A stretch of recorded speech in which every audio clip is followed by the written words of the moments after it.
कभी सोचा है कि कुछ लोग अपने गोल्स कितनी आसानी से अचीव कर लेते हैं जबकि दूसरे बस स्ट्रगल ही करते रहते हैं? इसका राज है सेल्फ डिसिप्लिन। आज हम एक कहानी के जरिए यही समझेंगे कि सेल्फ डिसिप्लिन किसी की भी जिंदगी कैसे बदल सकता है।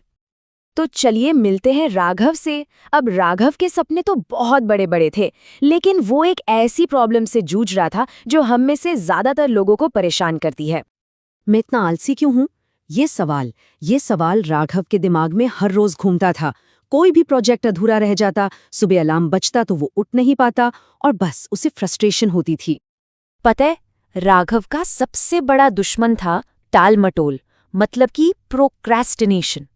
वो हर काम को कल पे टालता रहता था और इसकी वजह थी एक डर जो उसके अंदर छिपा हुआ था। और फिर एक दिन एक बुक स्टोर में उसे एक किताब दिखी। टाइटल था the art of self discipline. उसे देखकर ऐसा लगा जैसे ये किताब बस उसी के लिए लिखी गई हो और बस यहीं से उसकी पूरी जिंदगी बदलने वाली थी। तो राघव का ये जो सफर था ना, वो किसी बड़े ड्रामेटिक बदलाव से शुरू नहीं हुआ, बल्कि इसकी शुरुआत हुई एक सिंपल सी चीज को समझने से कि आखिर डिसिप्लिन का असली मतलब होता क्या है। और ये उसकी सोच में एक बहुत बड़ा शिफ्ट था। किताब से उसे पता चला कि सेल्फ डिसिप्लिन का मतलब सिर्फ विल पावर नहीं है। नहीं, इसका असली मतलब है छोटी छोटी आदतें बनाना, ऐसी हैबिट्स जो लंबे समय में आपको अपने बड़े गोल्स तक ले जाएं। और फिर उसे अपनी सबसे बड़ी कमजोरी का एहसास हुआ। वो आलसी नहीं था, असल में उसे फेल होने से डर लगता था।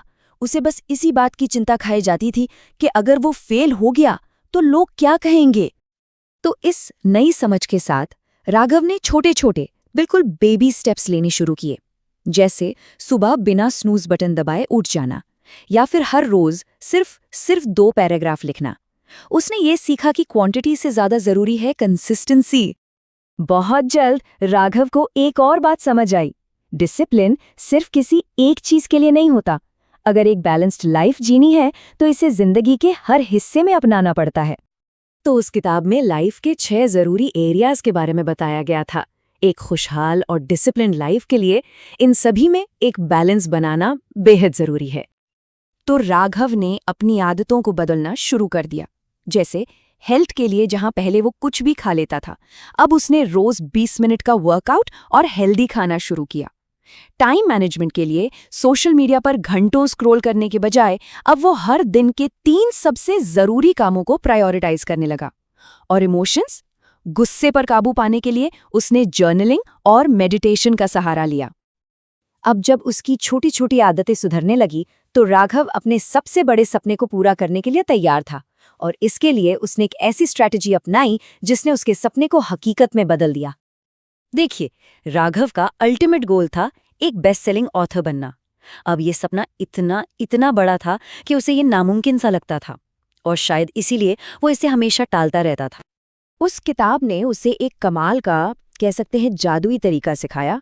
अपने बड़े से गोल को छोटे छोटे मैनेजेबल स्टेप्स में तोड़ दो। और जब राघव ने लेखक बनने के अपने सपने को इन छोटे छोटे हिस्सों में बांटा ना, तो अचानक से वो सपना पॉसिबल लगने लगा। Focus on progress not perfection, ये लाइन राघव का मंत्र बन गई। अब उसे इस बात का प्रेशर नहीं था कि सब कुछ पहली बार में ही परफेक्ट होना चाहिए। नहीं, उसका ध्यान था सिर्फ और सिर्फ आगे बढ़ने पर। उसने एक बहुत ही सिंपल लेकिन पावरफुल आदत अपनाई। हर रात सोने से पहले वो अगले दिन के लिए 3 छोटे एक्शन लेने वाले स्टेप्स लिख लेता था। इससे उसे क्लैरिटी भी मिलती थी और मोमेंटम भी बना रहता था। और फिर आखिर में राघव ने अपना गोल अचीव कर ही लिया। लेकिन पता है, उसकी असली जीत वो किताब नहीं थी। उसकी सबसे बड़ी जीत ये थी कि इस पूरे सफर ने उसे एक बेहतर इंसान बना दिया था। महीनों की लगातार कंसिस्टेंट मेहनत के बाद आखिर में राघव ने अपनी किताब पूरी कर ली। वो सपना जो कभी नामुमकिन सा लगता था, अब उसके हाथों में एक हकीकत बनकर मौजूद था। और तभी राघव को सबसे बड़ी सच्चाई समझ आई कि सेल्फ डिसिप्लिन कोई डेस्टिनेशन नहीं है, ये तो जिंदगी भर का सफर है। वो आदतें जो उसने बनाई थीं, वो अब कोई प्रोजेक्ट नहीं थी, बल्कि उसकी जिंदगी जीने का नया तरीका बन चुकी थी। जब राघव ने अपनी ये कहानी दूसरों के साथ शेयर की तो उसे एहसास हुआ कि उसका मकसद सिर्फ अपने गोल्स पूरे करना नहीं है, बल्कि दूसरों को भी उनके सपने पूरे करने के लिए इंस्पायर करना है। तो अब जब भी कोई उससे एडवाइस मांगता तो राघव की सलाह बहुत सिंपल होती थी। वो कहता, खुद पर यकीन करो, छोटे छोटे पर लगातार कदम उठाओ, अपने बड़े गोल्स को छोटे छोटे हिस्सों में तोड़ दो, और सबसे जरूरी, कंसिस्टेंसी कभी मत छोड़ना।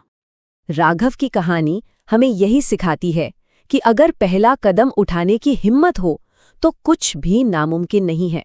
ये पूरा सफर बस एक कदम से ही शुरू होता है। तो सवाल ये है कि वो पहला कदम क्या होगा,